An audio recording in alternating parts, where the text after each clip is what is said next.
Mataas sa mundo, isang kahanga-hangang kabayo ang pumailan lang sa kalangitan. Ang balahibo niya ay kumikinang na parang gintong sinulid sa sikat ng araw. Malalaki at matititipunong pakpak, kasing puti ng nyebe ang pumapalo sa hangin. Hindi ito basta-bastang kabayo, ito si Pegasus. Isa siyang mahiwagang kabayo, ipinanganak mula sa mga ulap mismo. Gustong-gusto ni Pegasus na maramdaman ang hangin sa ilalim ng kanyang mga pakpak.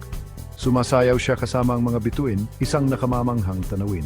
Si Pegasus ay isang mabait na nilalang, minamahal ng lahat ng nakakakilala sa kanya.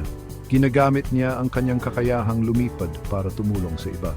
Tuwing may naliligaw o napapahamak, si Pegasus ay nariyan, isang tanglaw ng pag-asa sa kalangitan. Si Pegasus ay nakatira sa isang nakatagong bayan na tinatawag na Aethra. Ang Aethra ay lumulutang mataas sa mundo, nababalot ng ambon at ulap.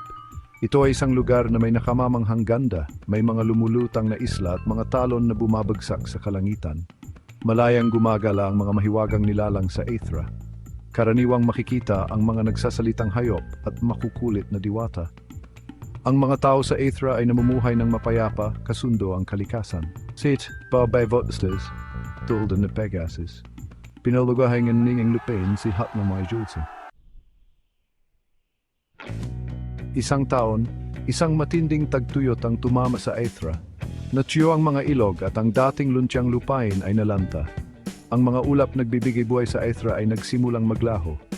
Nag-alala ang mga tao, kung wala ang ulan, maglalaho ang kanilang mundo. Nakita ni Pegasus ang paghihirap ng kanyang mga tao. Naramdaman niya ang kanilang takot at alam niyang kailangan niyang tumulong. Pero ano ang magagawa niya? Tila napakalaki ng problemang ito para sa isang kabayong lumilibad.